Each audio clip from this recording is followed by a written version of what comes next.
We've got a bumper week of Premiership action ahead of you. A lot of news relating to certain teams involved.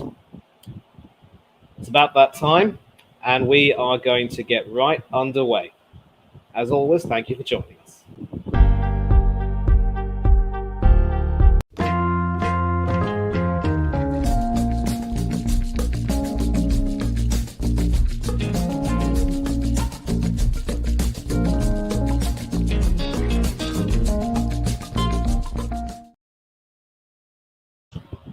A ridiculous slip of the fingers, but it happens. Yes, people, good evening, good afternoon, good morning as well, from wherever you may be in the world. Welcome to the Coach's Corner. And of course, as spoken, it is game week 33 in the Premiership. And before the weekend, we've actually got all 10 matches being played on Tuesday, Wednesday, and a Thursday. And this is how you make up for a backlog of games due to so many reasons, whether it's a royal funeral or a World Cup in December or what have you. And with some teams in the FA Cup as well, this is sort of how you do it. It promises to be a bumper week ahead, and we are going to get right into it. And without further ado, I am going to bring in a guest, and Hannah should be joining us soon, but let me also introduce our guest, none other than Harry. Hey, from Hasbird TV. Yeah. So I know that you were on holiday in Cyprus, and I saw your photos, I saw your stories. You definitely had a blast. And not very nice to come back to England with the team having had a result like that. I mean, I did actually watch the Bournemouth game when we lost 3-2. Because, in Cyprus, there's a means to watch free-got games. But yeah, I came back and we lost 6-1. So... proper battering. And I mean, being a Spurs fan right now is just pain every day. Yeah, mate, I understand, but listen, just in case you think that we're much better, at this particular stage we are literally wobbling, and just when we thought that we could lord it over people, I mean, I wasn't going to lord it over anyone, but. Obviously some other fans felt differently, but it is what it is. So we're actually going to get underway right now by heading into the first of our games. And of course, the reason why it's in the order that this is because these games are going to be starting sort of 15 minutes apart from one another. We will, in fact, start with Wolves against Crystal Palace. This is going to be starting at 7:30 p.m. UK time with the Fulham game. And that's going to be followed by the Villa Fulham game 15 minutes afterwards. And 15 minutes after that, the kickoff between Leeds and Leicester City will commence. Now, we are going to go through some team news right now, and I am going to, share this page. So just hold on a minute, please. This is one of the nice things about StreamYard. You can always make sure that you bring in some information which will always help you. And we've got some information right here. Now, the team news, of course, is that Mario Lemina of Wolves will be assessed having sustained a minor hamstring problem on Saturday. And the Wolves head coach, Julian Lopetegui, who has, of course, coached both Spain and Real Madrid, albeit very briefly, said he had a little problem, but another player had a little problem, but wouldn't really name him. And despite the return from injury of Vicente Guaita, who has been the long-time number one, Sam Johnston, the former West Brom keeper, will again start in goal for Crystal Palace. And to be fair, he hasn't really put a foot wrong. And Wilfried Zaha and Nathaniel Klein are expected back in training later on this week as they near a bit of a comeback. And... of course, you've got these match facts and so forth and everything. We don't really want to go too deep into that. We are going to talk about Wolves a bit, though. And, this is the latest headline. The coach Lopetegui has said that there is healthy competition among Wolves midfielders. It's down to him to choose the best squad. Ruben Neves missed both of his team's last two games through suspension and was only introduced in half-time in Sunday's defeat by Leicester. But... the coach has said it's a bit hard to suggest this side play differently depending on whether Neves is in the side. It's a bit unfair, he says. We've won with Ruben, we've won without him. But the most important thing to highlight is the work of the team. Ruben is a good player, but we've got competition for places. And fortunately, other midfielders have stepped up, which is a good thing for us. Now got to choose the best lineup for each match to compete. I always want to highlight the teamwork above individual names. And of course, half of Wolves' remaining 6 Premier League games come at home. And Lopetegui is calling on the fans at Molineux to help create the momentum, starting with Tuesday's game against Crystal Palace. The energy and spirit that fans can build is going to be key for us, he says. Sometimes you're dominating play, sometimes not, but we have to feel the spirit and energy. I'm sure our fans are going to understand. At key points in the season, we fought quite hard. It's a good thing to think about where we were 4 months ago and now where we are and the chance we have. But in football, the most difficult thing is always the next step you have to take. The focus has to be there, and the energy and support of our fans is going to be key for sure. And some other views and so forth. And of course, their last game was, of course, the loss to Leicester. But before that, they have had some good performances. Yeah, they won a few games, didn't they? They have, including, of course, beating Chelsea at Molineux, which was, of course, that was, of course, Frank Lampard's return to Chelsea management. That's not going to last very long, of course, and we're going to have a lot to say about that later on. But, of course, taking a look at their run-in, some reasonably tough games, including against informed Brighton, informed Villa, Manchester United at Old Trafford, and then and the last game Wolves and Everton. And yes, they do travel to the Emirates to play their last game against us. But of course, given where they are on the table, if we take a look at where they actually are, I don't want to see the Championship table. Yeah, Thank you very much indeed. Yeah. So at this moment right now, you do take a look at the table, obviously, and you see that with Everton on 28 points and Wolves and West Ham on 34, 6 points does separate this block of about 6 teams. And Crystal Palace are 3 points above that. West Ham, of course, do have a game in hand. And for these other teams, I think it is fair to say that Bournemouth and Wolves might have, in theory, done enough to stay up, especially with Leeds looking quite dire and Forest and Everton not really doing themselves any favours. Leicester, of course, climbing out of the table. But again, the recent run of form of Wolves does seem to think that Lopetegui's done a pretty good job organising the team, certainly after replacing Bruno Lage, I think. And they certainly look to be a much tighter unit. But what do you think has been key to Wolves' belated revival this season? I think Wolves have actually got a good team. I just think there's areas where they're very good in midfield, of course, and I think in wide areas, but they've struggled to score goals, and that's their main problem. Because I think defense is all right, but obviously I think what helps with them is that they have it's the same group of players a lot, so there's not too many tweaks in the team, so the team doesn't change that much. But I think they'll stay up. I don't see how Wolves really go down. I think they have too much quality to go down, and I just think the other teams below them, I don't think they're in good enough form to catch them really. Exactly. And Wolves have very winnable fixtures. Obviously, United and Arsenal probably less so, but I mean, you never know. Strange things can happen. I mean, obviously, travelling away from Molineux will be difficult. Molineux is really where they pulled off some of their best victories, including that 3-0 drubbing of Liverpool. So they're not easy to play at home. And certainly, as you've said, that tightness is there. And Lopetegui did highlight the competition in the midfield, which is quite intensive. I mean, you even got the Portuguese veteran, João Moutinho, still on the bench, only coming on whenever he can. Nearly 150 caps for Portugal. I think unless he gets first-team football, he might not be back in the Portuguese national team's plans. I mean, it's crazy to think that Ronaldo's still playing, despite, plying his trade all the way in the Middle East, but I digress. And of course, Crystal Palace, ever since Hodgson has come back, have certainly turned the corner and started scoring plenty of goals. I mean, that particular demolition job of Leeds United, seem to.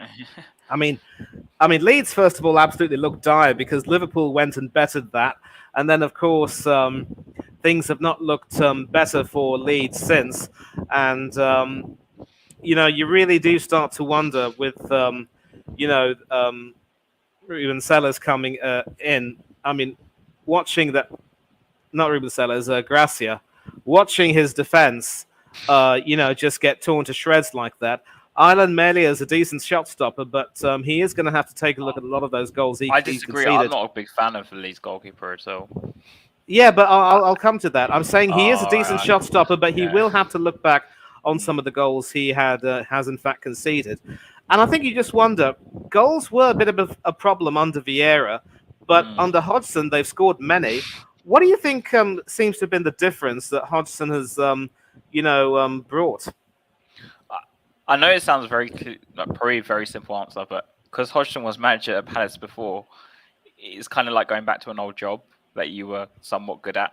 And I think, even though I'm not a massive Hodgson fan myself, he's a decent manager. Like, he does know how to get something out of players, and I think you get the new manager bounce as well. I think that's inevitable. That was going to happen. But it's experience, really. I think that's what's got the best out of Palace. Yeah, I think in many ways he probably knows the group of players he has very well. I think when you take a look at the fixtures, obviously after, Wolves and West Ham, these are their two upcoming games, and these are of course games against teams which are pretty much in the middle of that, that sort of safe, if not as safe as you would like block, sort of like middle to high, lower half of the table is probably the best way you describe it, or just come out with it, middle of the lower half of the table. And then of course you must be worried because they will be coming to the Tottenham Stadium on the 6th of May. They've got a game against Bournemouth, which might be easy, might be difficult. The West Ham one, and I think Palace have a hard run in, actually. If we're looking at it in terms of relegation fears, or whatever you want to call it, I think Palace have the hardest run in. We will take a look and see, because after Tottenham comes Bournemouth, then they go to Craven Cottage, where of course Hodgson managed, and they also end there. So I wouldn't call this a very hard run-in. Fulham, of course, are in the upper half of the table, but they also seem to blow hot and cold, and we will talk about them later on. And if we take a look at some of the news from here, Roy Hodgson says he and the team are very grateful for the turnaround in form since his return to the club. After the sacking of Patrick Vieira, he, of course, rejoined the club, which he managed between 2017 and 2021, tasked with guiding them away from the relegation zone. You never know quite what to expect. You hope the preparation the team has put before the game is going to bear fruit, and you might get some result from the efforts they put in. But you never quite know what's going to happen in football. You never know what to expect. When things go well, it's always tempting to say better than expectations, but I'm not really certain what expectations are. That's what he said. And before his arrival a month ago, the Eagles were the only team in the division not to win in 2023, but have since won 3 of their 4 games. Our situation was a lot more precarious than the one we're in now, he said, thanks largely to the fact that we've got 10 points from those 4 games. We're very grateful now that we're not in a very precarious situation, but we shouldn't allow that to lessen our desire to get more points or to give us any complacency, because we will only be in the position we want to be in when we have more points. Now, of course, as an Arsenal fan, I do have some bias, because after Patrick Vieira came in, he was, of course, lauded for introducing a new style, new style of play, and of course, Palace did reach the semi-finals of the FA Cup in his season, and of course, that was the season when he took 4 points off us, beating us at Selhurst Park, and actually sensationally being only seconds away from a memorable win at the Emirates Stadium, only for Alex Lacazette to put paid to that. But it's just unfortunate as well, because during his particular run, we saw that the team was defending very well, even if goals were a bit of a problem. And I'll always take a look at that and not really be and feel that Paddy was a bit hard done by. But maybe there might have been rumblings of some internal unrest, which wouldn't have been unlike the situation that Bayern Munich were in with Julian Nagelsmann. I mean, it's just sad, really, that most of these sackings these days pretty much come associated with player unrest and tensions. Whether it's Palace or Leicester or what have you, it's just unfortunate, perhaps. I should know I'm a Spurs fan, because every year I hear that the players are unhappy with the training and all this crap, and then the manager gets sacked within like a month or 2. Well, it is what it is. Now, of course, we're not really going to go into team lineups because obviously we don't really know much about the players that will be used. I'm assuming that both teams will try to. I mean, both teams are in a decent run of form, albeit with Wolves losing their last games. They'll probably want to, not fix what isn't broken. What would be your prediction for this game, Harry? Kind of what Chelsea fans said in the comments, 1-1. Yeah, I will actually get to the comments right now. Yeah, big up Chelsea. Whoops. No. Chelsea fan, yeah. Yep, big up Hanno. Thanks a lot for coming in. Keep hitting the like button as always. And this is, of course, his prediction. 1-1 draw. Which I agree with, yeah. Interesting. I think, I actually think one of these teams might end up losing, and it could very well be Palace, who definitely look like scoring more goals. But Wolves' defense could be an obstacle. I might go for a 2-1 Palace win. We'll have to see. Yep. And we're going to, just head back to that. And that is pretty much it when it comes to Wolves and Crystal Palace. Now, the next game, obviously, which will be kicking off 15 minutes later, will be Aston Villa against Fulham. And we are now going to go to Aston Villa. And all I can say is, ever since Unai Emery has come into the team, replacing Steven Gerrard, who at one point was taking them down, deeper and down into relegation, they have been a team on the up. And especially with ex-Gunners Emi Martinez and Callum Chambers playing some part in that, it makes me quite happy personally. And Aston Villa are hopeful that goalkeeper Emi Martinez, who was substituted at half-time due to a stomach virus, will be fit to play. It really, he felt too unwell to play in the second half, and he was actually making some excellent clearances, justifying his brilliant decision-making and why he is, in fact, in my opinion, the best goalkeeper in world football today. Yeah, you can suck on that. I mean, look, Mannion has done really well, but it's too soon to really start I really like him them all both, over again. I really like them both. I think Manigan, I watched him obviously play against us in the Champions League. He was one of the most coolest, not as in he's a cool person, but the coolest goalkeepers I've seen. As in he just seemed to just ooze confidence. Yeah, I get that, and obviously, it is good to see him recover from his injury and come back in goal, because of course Tatarasanu from Romania was in goal in his place, and he certainly did try hard enough, but he was no Mannion. And with your captain now, of course, no longer captain of France, having retired, Mannion has started to make the position his own. Hopefully he won't get injured again, because with Bryce Samba and Alphonse Areola as his reserves, it is imperative that he stays fit. And but I know that you've been interested in him, but I'm not too sure I like that yeah. But I'm not too sure Spurs fans would be interested in having a former Gunner on their books. And while Emi Martinez is... go ahead. I think it's a bit iffy because some Spurs fans actually quite like him because of what he said about Arsenal and stuff like that. But some Spurs fans, like you said, don't want an ex-Gunner. So it's a bit mixed. I don't think it's completely no for Martinez, if that makes sense.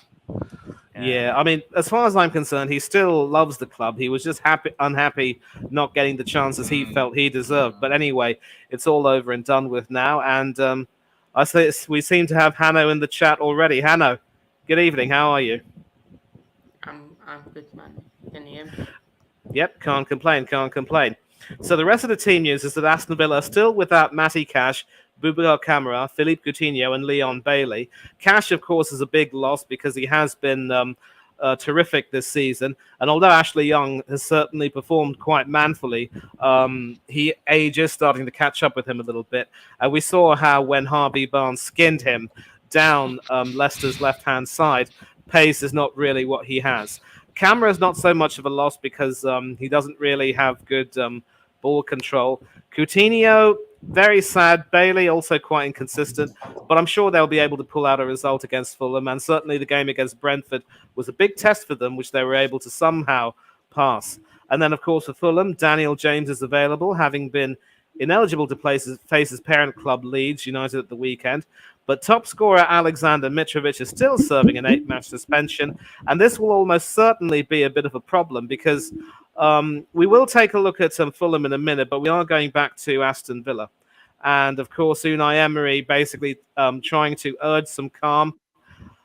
He has Aston Villa fans, of course, giddy about the prospect of going from near relegation to European qualification, but he said that it's not the time to speak about the dreams as they're continuing their fight. He inherited, of course, a Villa side 3 points above the relegation zone when he took over in October, and with 6 games remaining, he's transformed the team into European contenders. When asked where it would rank in his career achievements if he were to qualify for Europe, he said it's the same as when I arrived here. It's just a process that has to be done. Every match, every week, each month is important to try to build, to create, to help improve everything. What my experiences gave me, I want to do here. But it's not the time to speak about the dreams and how they can come. We've got to create. And to go to Europe, of course, is an objective, but this year might be difficult. We are a candidate to get a Europa position at the end of the season because we deserve it and our process is going very well. It's still difficult to achieve it, he says. I mean, when we take a look at their run-in, for instance, in addition to Fulham, they do potentially have 2 tough games against Manchester United at Old Trafford and Liverpool at Anfield. They play Wolves away, and sorry to say this, Harry, but they will be playing you at Villa Park, having, of course, beaten you at the Tottenham Stadium. And they close their Premiership campaign with a home clash against Brighton and Hove Albion. And of course, Brighton. Last game of the season, actually. Yeah. It will be, and of course, the reason why I say I do like Aston Villa's chances is that in as much as Brighton have 2 games in hand, they also have to play Arsenal and Manchester City, and it isn't guaranteed by any means that they will secure the 3 points in those games. So obviously the Brentford game was a difficult one, but this game against a somewhat erratic Fulham, in my opinion, and we'll come to them in a minute, could be an opportunity. But how impressed have you been with Villa under Unai Emery? And I know that as a wounded Spurs fan, you will have a lot to say. No, you know what? It's going to sound like I'm really against Arsenal now, but I think Emery was done bad at Arsenal. I don't think he was backed or people making jokes about him, and I don't think it was like Arteta's been afforded way more opportunities than Emery was, in my opinion. And I think Emery, he was always been a good manager, and he always will be a good manager. Maybe he won't be the top manager like the Peps and other people like that, but he's a very good manager. And I think what he's done at Villa, he's got them playing a certain style. They look a lot more solid, a lot more organised, and he's getting the best out of what he has. So you can't really dispute what he's doing. And I do think they deserve a European spot. And they sort of remind you with like Spurs under Martin Jol in a way, because like I said, Emery hasn't really brought anyone in, has he? So he's using what he's got and he's turning them into a team. I think he's brought in John Duran and 1 or 2 others, but you do have a point. Alex Moreno has also come in and certainly been excellent at left back. He clearly doesn't rate Lucas Digne, who was signed by Gerrard from Everton. And my hot take is that with regard to Kieran Tierney's future, although Newcastle is a possible destination, he could also very well he could also very well end up at Aston Villa and be reunited with Emery, who clearly rates him highly. And he is also like Moreno, the perfect left back to fit into that 4-4-2 formation, which Emery likes to use. Hanno, you've also been burnt by Villa. I'm really sorry to have to say that. They, of course, came to Stamford Bridge and beat you 2-0. I know that obviously you were very angry with the result, and I didn't want to rub it in. But when you saw that game, how impressed were you with Emery's boys? Look, Emery has done a fantastic job with Villa. And Steven Gerrard, you could see there is loads of talent. Buendia, Watkins, there is talent, and they just weren't utilized. Now they're getting utilized, and they are where they're supposed to be. If they get a few more additions, then they will definitely be one. They will also be almost like a Newcastle, be up there. But Aston Villa, this game is almost like the Brentford game. It's a tough one to call. could go either way, but yeah, Emery's done fantastic. If anyone discredits him, it's laughable.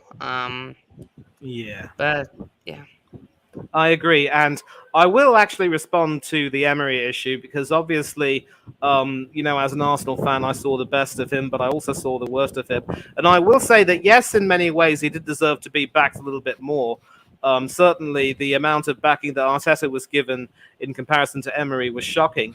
But there was a point in the second season that results simply weren't going well, and we had to make a decision, and unfortunately, he had to go. And I was okay with that decision. What angered me since then was obviously that ruthlessness which was shown towards Emery, who has not been shown towards Arteta. I don't know why, but it will be interesting to sort of look at that. But maybe Emery's value is best in coaching middle-of-the-road teams who are trying to sort of get back to form and glory. And the work he's done with the likes of Valencia, Sevilla, Villarreal, and of course now Aston Villa will pretty much make sure that he will be remembered as such. And if he can win silverware with Villa and also lead them into Europe and to European glory, that will definitely be a feather in his cap. And Fulham, of course, if we take a look at them, they are currently ninth, having played a game less than Aston Villa. But for all the talk about how they were in with a shout for qualifying for Europe, they have fallen away a little bit. Although they did, recover with a victory over Leeds, and they did in fact beat Everton fairly convincingly. And this is the manager, Silva, who believes that unfair comments from the media after their FA Cup exit came from people who didn't understand football. The Cottagers, of course, have won back-to-back Premier League games after a run of 4 defeats in all competitions. And Silva said that people look to blame on the FA Cup loss to Manchester United, where both Mitrovic and Silva were sent off. And, of course, Mitrovic was handed that long suspension. Yeah, and basically, it looks as though it's a little bit of sour grapes here, talking about how they were leading their FA Cup tie until Willian was dismissed for a goal line handball, and Silva and Mitrovic were sent off. Since then, they've had 2 wins, and things look a little bit more settled. And of course, after the Villa game, they will in fact be facing Manchester City at home, Liverpool at Anfield, Leicester City at Craven Cottage, Southampton at St Mary's. And then, of course, they end their season with a trip to Old Trafford to play Manchester United. Certainly, revenge for that FA Cup defeat will be on the agenda. And they certainly started very well, belying all expectations, and I was very, very impressed by them. But there was a period, of course, when they went off the boil a little bit. And, of course, we beat them 3-0 at Craven Cottage. And, they've at one point, they've struggled to find a little bit of a win. But they certainly have looked to try to play quite well. But again, the suspension of Mitrovic has pretty much made it clear that, for the most part, if Mitrovic isn't in the team and firing, they don't seem to get results. So with him still suspended, how can Fulham really recover from that? I only see a Villa winning this game. So yeah. But I mean... But I suppose when you take a look at the Fulham team, you obviously think of a team which does play, gritty football and tries its best. And certainly the arrival of ex-Arsenal keeper Leno has helped solidify their defence. To me, though, he's still a fine shot stopper, but he really can't command his area. He's not very good on set pieces. And at times, they're starting to show a bit of inconsistency. And even now, their running is not really easy. Where do you boys think they'll finish? I mean, maybe in the top half of the table, but could you pinpoint a position, perhaps? So for Fulham or Villa, sorry, did you say? For Fulham. How many points? Wait, I've got the table there. Sorry.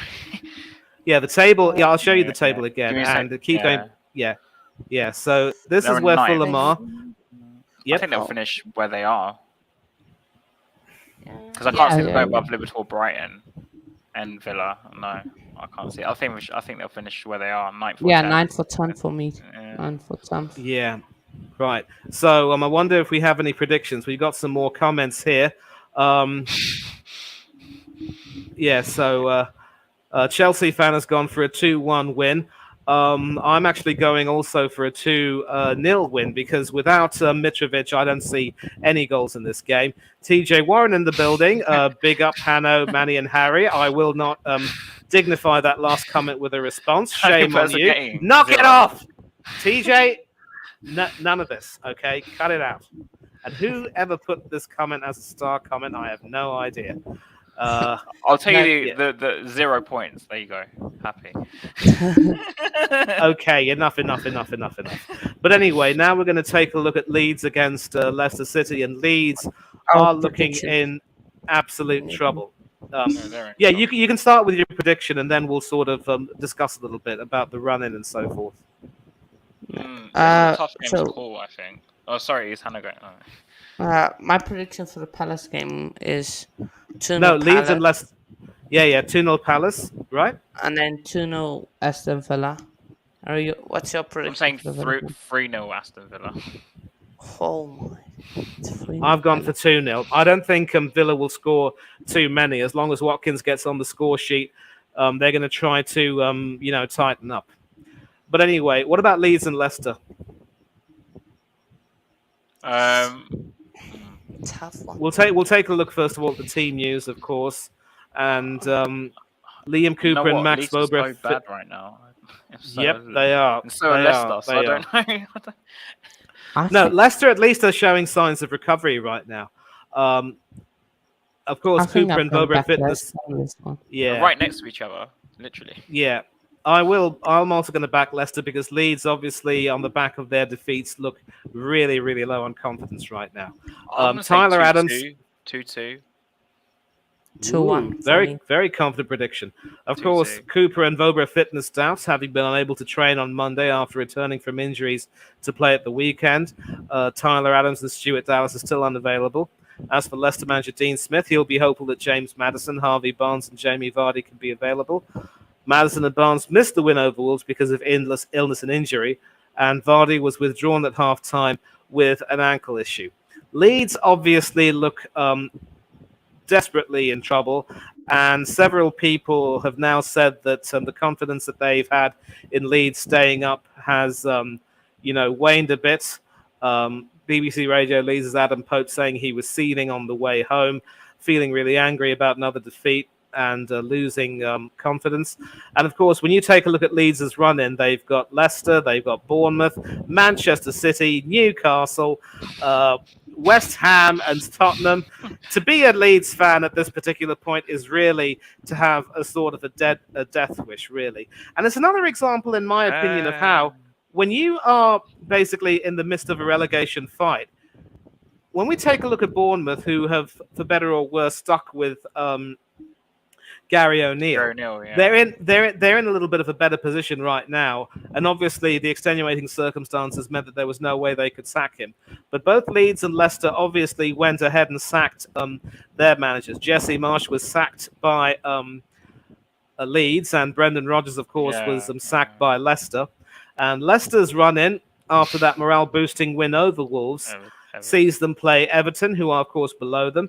They travel to Fulham and have Liverpool at home, that Newcastle away, and West Ham at home. Not the best of run-ins, but I'm sure that with some newfound morale, it wouldn't be necessarily too difficult to run in.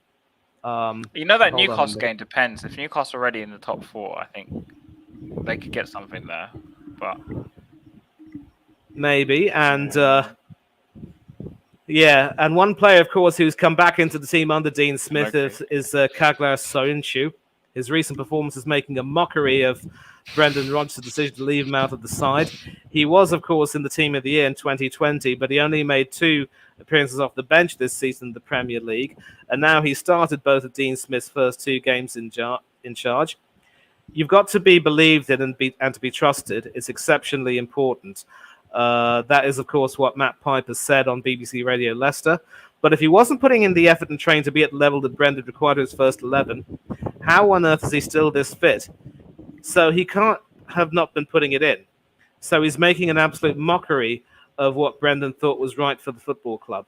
Thankfully, Dean Smith came in and he said he was offering a clean slate, and now has an international defender back performing at the top of his game. So just briefly, now that you've made your predictions, I think, Harry, you've gone for 2-2. Hannah, you said you're backing Leicester. I'm also going to back Leicester in this game. I just think that Leeds their confidence looks really shot. I think it could very well be a 2-1 win for Leicester. But, with Dean Smith coming in and certainly improving some of the spirit, it was also evident in a way against Manchester City, the way they came back at City in the last in the last part of the second half, when they very nearly could have made it 3-2 after Iheanacho scored against his old club. And then, of course, the win against Wolves, coming back to win after all those heartbreaking last-minute defeats under Rodgers and the interim manager Sadler. I know that maybe one win doesn't really define things, but can you see a certain upturn in fortunes for Leicester, Harry? Yeah, they did look a bit better than they won under Rodgers, but I think Rodgers' time had come to an end long before he was sacked. I think he's been there too long, and they weren't really going forward as a club. I know they won the FA Cup, but it got a bit stale, and I think he just had to go, and it just got to the point where they got into this position, so he had to get sacked. I think it would have inevitably happened even further down the line if they weren't in this position. Yeah, that's how I felt anyway. But yeah, I guess so. I think that's fair to say. Maybe he took the team as far as he could take them. And of course, with Leeds, again, with the new manager, things aren't improving. They seem to be destined for the drop unless a miracle of biblical proportions takes place. So it will remain to be seen what happens. Now, we've done Tuesday's games, so obviously Wednesdays and Thursdays are left, and we will, of course, just talk briefly about them and do quick fire predictions. Forest, of course, still continuing to stagnate. The 3-2 defeat to Liverpool did provide a little bit of hope, but they just didn't have the stamina to really make that a really big performance, and they ended up losing 3-2. Brighton, of course, still very much in the mix. Of course, they had that heartbreaking loss in the FA Cup semi-final, but I think the Zerbi should be able to get them back on track. I'm going to stick my neck out here and go for a 2-1 win for the Albion. Hanno, what about your prediction? I think that FA Cup semi-final loss might still be playing on their minds. So, and being a midweek game, they're not really used to it. I'm gonna say a 1-1 draw in this one. Forest, they're good at home. Struggling for form right now, but they are better at home than they are away. So I reckon a draw. Well, this sounds a bit like Liverpool. Yeah. They're excellent at home, but completely horrible away from home. Harry, what about your prediction? I'm saying 3-1 Brighton. I think they'll bounce back after the FA Cup semi-final. I think there's too much quality at Brighton not to beat Forest.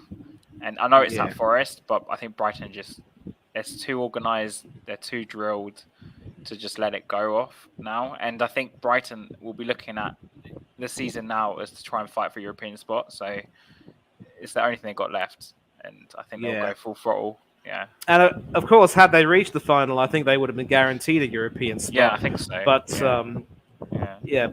I think they will bounce back from disappointment, because I just don't see anywhere near enough in Forest to really pose a challenge. So for me, it'll be 2-1 to the Albion, and we will take some more predictions. Chelsea fan going for a 2-0 Brighton win, a clean sheet for Luke Steele. I think they sort of, I think they've rotated their keepers a lot. I think Steele's been starting the last few Premiership games, but Sanchez, of course, was preferred in the FA Cup, and Sanchez could have been a hero had he got a stronger hand to Sabitzer's penalty, but it is what it is.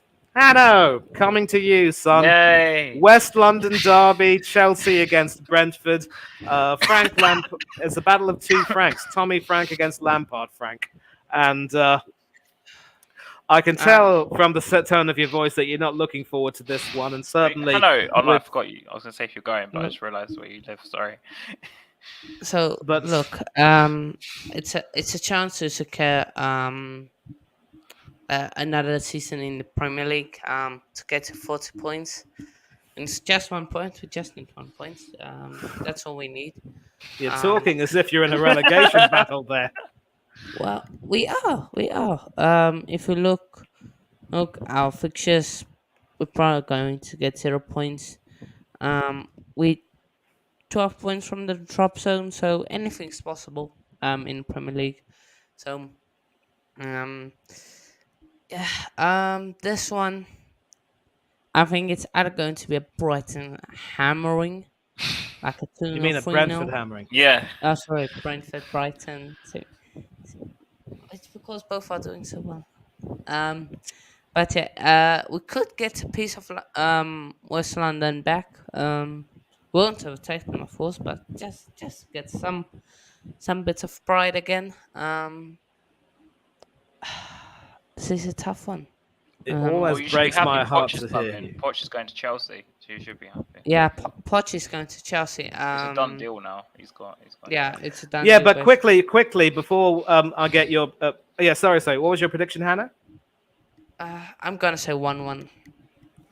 Yeah, before we get your prediction, Harry, would you have taken Poch back, or do you think he's No. better off going to Chelsea? No, If we go I'm back not to- the same with Spurs fans being so dramatically nostalgic to go back to a time when we had Poch. It's like you can't go back to an ex. So, and also he won't be going back to the same Tottenham he joined in the first place. So, I actually think we have more problems now than we did when he joined back in 2014, 2015, whatever it was. So, it wouldn't. People magically think that Poch is going to come in Tottenham and just magically solve the problems. It's not going to happen. And we didn't call him, so we can't be complaining. I mean, Spurs fans can't be complaining that wanted him that we don't have him because we didn't even contact him, from what I heard anyway. Mhm. And even though he said he would consider coming back, we didn't even try. So because the board is quite split, I was reading about whether they wanted Poch back or not. Because if they brought him back, it's like saying they did a mistake. That's what I was reading. So as a fan myself, I'm not that bothered by it. I think he will do better than Potter though. Well, we're going to have to see because, of course, I don't even know who would ever want to take the Chelsea job under Todd Bowley, to be perfectly honest with you, given the shenanigans that have gone on. But I suppose in some ways, next season, this Chelsea team might start cooking, having been better for the struggle. Of course, last time Chelsea had a horrible season and finished in mid-table. The following season, of course, under a certain Antonio Conte, they won the league. Yeah. So we're going to have to see what happens. But Harry, your prediction? Chelsea Brentford. 2-1 Brentford. Yeah, fair enough. Like, I can't Don't worry, wait argue. till you hear the Tottenham prediction. I mean, I remember sticking my neck out and predicting that Aston Villa would beat Chelsea 2-1. I did not expect them to beat them 2-0. And unless they do a real Hail Mary, I can't see where the goals will come from. Maybe they'll get one from Felix. 6 hours, have they? Maybe they might get one from Felix, but Brentford might have two in them. Penalty, maybe. I'm gonna piggyback off your prediction. It'll be 2-1 to Brentford, and So, Chelsea fan has become more pessimistic than you. A clean sheet for David Raya, not even getting 40 points. Poch said he was going to make them title winners. Todd out still. No, I think it's on Poch. Yeah, Poch. Not Poch. Yeah, that's what I was saying. Yeah, I still can't believe Lampard went back to Chelsea. This is mad, honestly. I mean, that was some kind of silly, and I was going to cite that example, except that example is looking all the more ridiculous by the day. But it's not like he had a good time there at all, so it didn't make sense to me. He didn't do too badly in his first season, but then things completely unraveled, a bit like Ollie at United. Now, of course, you got West Ham versus Liverpool. West Ham. That one. Yeah. If Chelsea don't reach, I think 50 points, it will be our worst season since the 95, 96 season. Wow. So it will be our worst season since there has been 20 teams in the league. Who was the manager then? Was it Gullit or Vialli? No clue. I'll have to look that up. But we will now go to something a little bit happier. West Ham, the team which, of course, fought back to draw against the Arsenal after being 2-0 down. Declan Rice has started cooking again, and everyone's loving it. And Liverpool, of course, have had a dreadful away record this season. They started to put that right with that 6-1 shellacking of Leeds. But West Ham are a different kettle of fish altogether. I still think Liverpool might have enough quality in this game to sort of nullify Declan Rice. And certainly the Rice-Henderson battle in the midfield will be quite interesting, along with whoever is there. I don't know if Fabinho will be suspended or not. I will have to see. He might possibly be, but I just think as well as West Ham are playing, when it comes to Liverpool, I just don't think they will have enough to beat this Liverpool team at home. Arsenal, of course, different kettle of fish. We folded. We didn't have the guts. That was the game that killed your season, I think. But... Oh no, the game after that was the game which killed our season. I know, but for me, that's when the cracks or whatever it is started to see. I was surprised you guys dropped 2-0 lead. Like I was. Yep. In fact, both of these teams, of course, drew 2-2 against us. But Hannah, let's start. Harry, we'll start with you first. What's your prediction for this game? It's gonna sound weird. 4-3 to Liverpool. Ooh, crazy indeed. Goals galore. Yeah. And who do you think will get West Ham's goals? Is Antonio fit? Yeah. He should be. Antonio, Barama, and Declan Rice. I would have gone with another Jared Bowen goal, but whatever. Hannah, who do you think will get this one? Liverpool probably win this. What did I think? I said 2-1. I think I'm going to say 3-1. If you look, West Ham they have confidence right now, but yeah, I think Liverpool will edge this one. Of course, last time they did play I think last season it ended 3-2 West Ham. But other than that, it's been all Liverpool, really. So yeah, I'm going to say a 3-1 win to Liverpool. Yeah, I get that. I'm going for a 3-2 win because, Liverpool's defense is a little bit leaky and they will concede a few goals. But I think their attack has started to really cook in these last few matches of the season, and they should definitely have a lot more goals in them. We're going to take a look at Chelsea fan, what he says. He's going for a score draw, 2-2. Desmond. And we will actually, make sure that we get to yours, Harry. And of course, we'll do City Arsenal. I don't want to speak too much about this except to say that this is a must-win for Arsenal. No ifs, no buts, no walnuts. Cracks are showing, but the way City are playing, they're in such pristine form. I can only see a very heavy defeat unless we pull ourselves together. We might score a goal, but we will end up conceding more, especially with ex-City boys Zinchenko in defence and the less prolific ex-City striker Gabriel Jesus in attack. He's no Erling Haaland. I am going for a 4-1 scoreline. I know it sounds horrible. I just think Arsenal are going to be on the wrong end of a drubbing. Hanno, what do you think? I'm going to say 2-0 to City. Oh, clean sheet for Edison. And few goals. I'm going with same money. Yeah, I think. City. Because the funny thing is though that City's defense also has been tinkered with quite a lot. So you will think that they will concede more than a few goals, and they certainly showed against Leicester that they can be very unstable at the back. So maybe we have some chances if our own defense wasn't so porous, perhaps. And what does Chelsea fan think? He's going for a repeat of the earlier result in the return in the previous fixture at the Emirates, 3-1 to City, and I suppose that should be a fair prediction. Now, I know you've got to go, so we will come to Thursday's games. Wednesday's game's over and done with, but now we got Thursday's. All right, yeah. And this is, of course, the a third of the game to kick Crack. off. Spurs against United. A wonderful Oh, return to White Hart Lane for so Christian much. Eriksen. And United, of course, still on a high following their run to the FA Cup final. They could potentially end up winning a cup double, but of course they will be facing City in the final. Spurs, of course, have problems galore. Stellini has been sacked, and I'm going to sort of start with you. Before you give me your prediction, Yeah. the talk about the formation was that Cellini wanted to try and introduce a back four to see if he could bring about a bit of solidity. But the problem is that the midfield looked so weak; it was demolished almost at will. And to be 5-0 down in the space of barely 20 minutes spoke wonders. But when he reverted to a back three by taking Sarr off for Sanchez, you restricted the game to effectively Newcastle 1, Tottenham 1. So it just goes to show, if it isn't broken, why try to fix it? And Conte are was you right. satisfied with the decision to sack Stellini? And who will be in charge? Will it be Mason till the end of the It's season? Mason to the end of the season again. Yeah. Mason. And I say that Oh, because we Mason happened on the Mount Mourinho. We is sat in Mourinho. charge We of beat Mason to the end of Tottenham. the season. But Mason Hannah, is more likely to stick with a 4 than a 5. I think.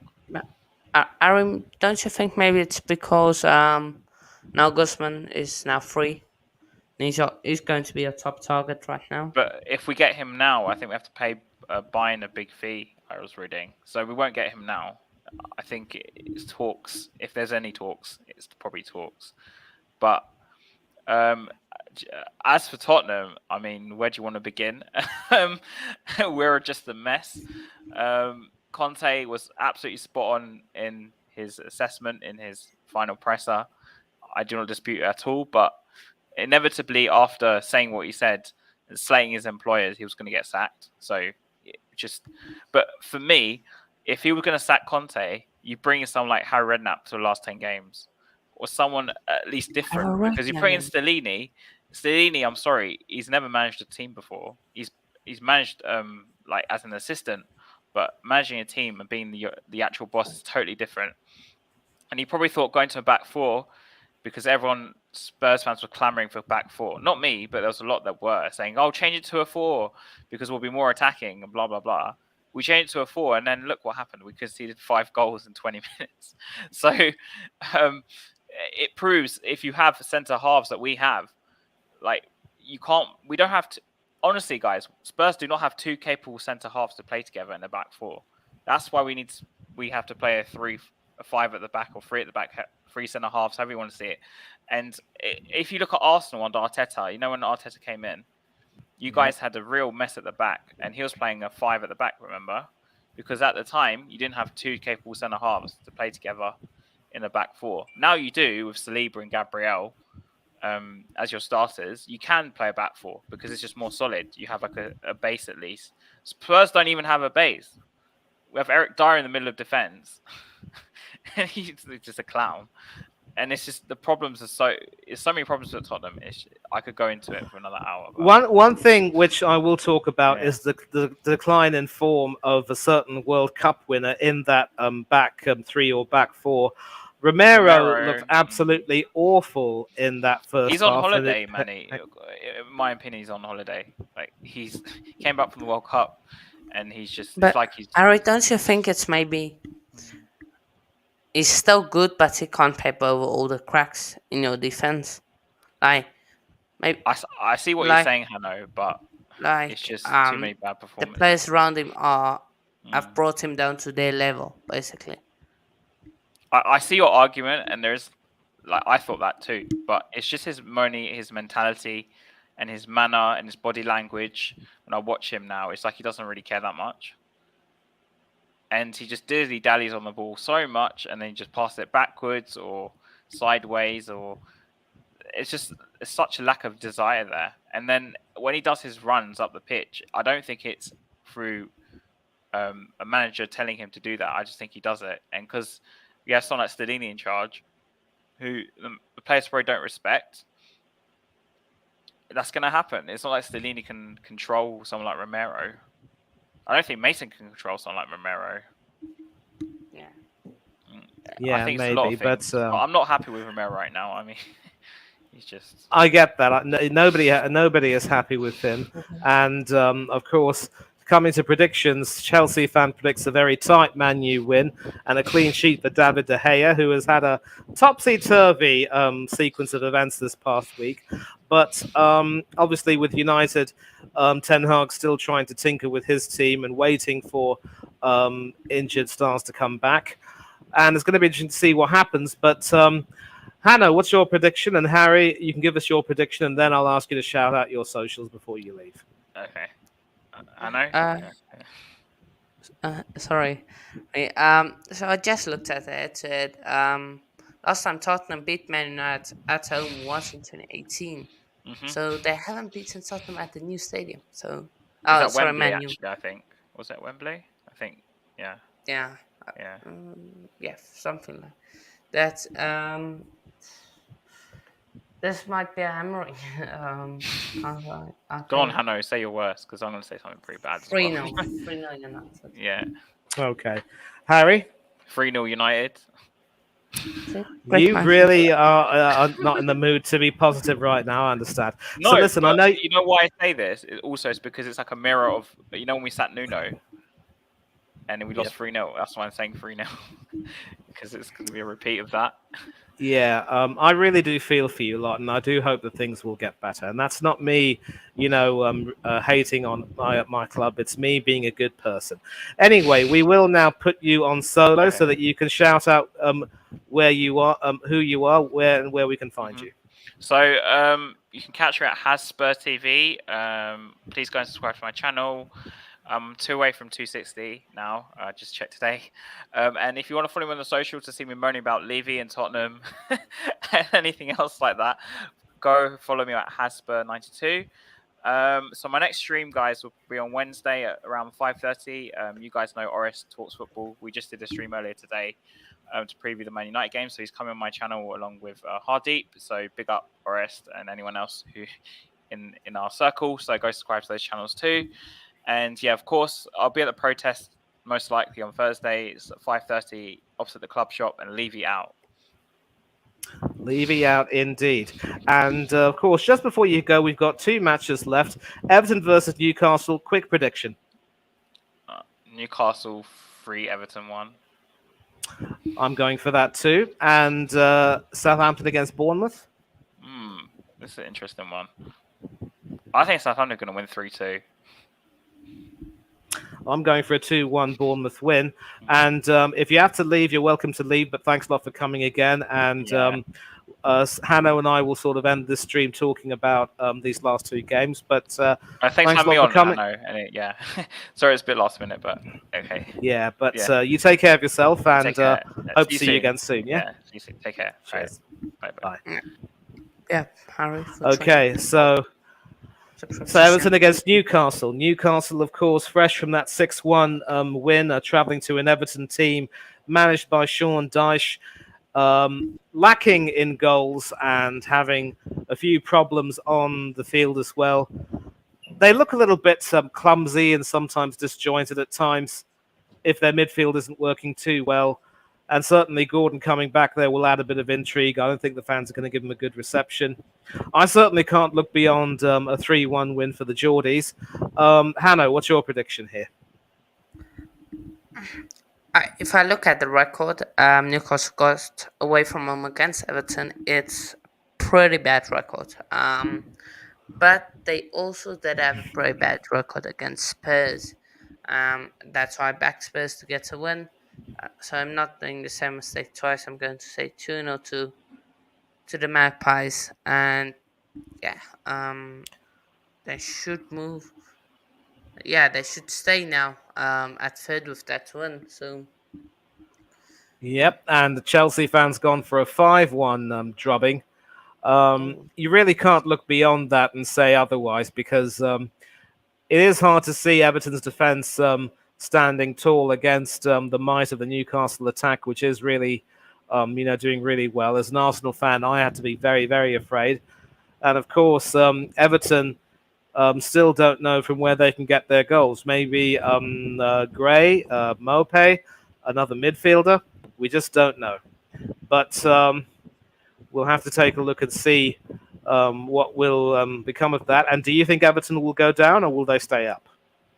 I think that will stay up. I'm not. I think team's worse than it. I mean, I think Forest will end up going down, and it will probably be between Everton and Leeds. And I think maybe you're right. Maybe Everton should have enough about them, but they do need to start scoring more goals. And of course, we end things with a South Coast derby. Of course, Southampton against Bournemouth. Bottom of the table, Southampton very nearly shocked Arsenal, of course, and would have deserved that win. And a Bournemouth side which were doing well, but which got thumped by the Hammers. So Bournemouth, of course, much higher in the table, but coming off a pretty bad loss. Southampton, bottom for a reason, but certainly showing some signs of potential with 2 draws against both the North London teams. I still think, though, the Bournemouth should come away with the win if they can nullify the Saints' midfield and stop Walcott from having any influence. So 2-1 to the Cherries. What about you, Hanno? Bournemouth, at the moment, just win and lose.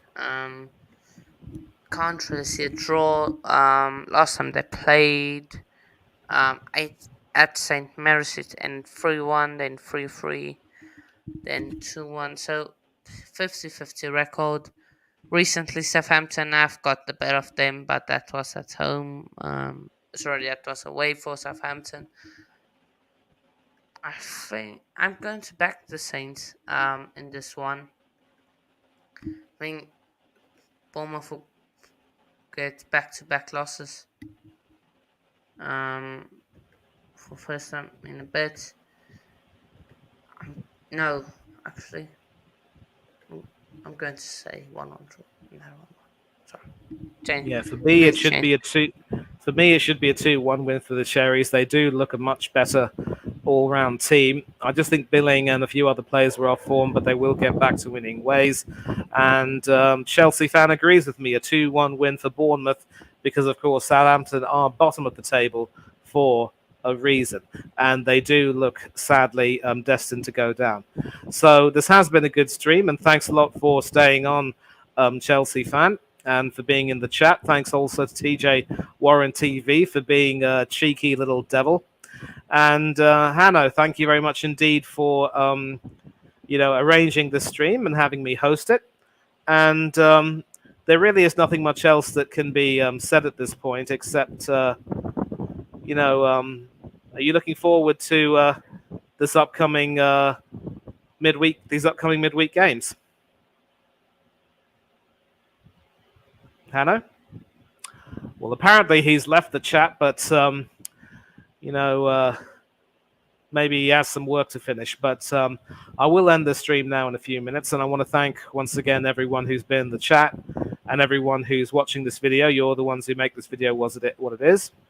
And without further ado, you can catch me on social media at Thangadorai1981 on Twitter and Manny Thangadorai1981 on Instagram. You can see my name over there. Use that for Instagram. Use the surname for Twitter. 1981 is my birth year, and you can find me there. And on other channels on YouTube, I will be going on Football United TV stream in the next 20 minutes or so. But thanks a lot for joining in. And this stream was, of course, fairly hastily arranged. But,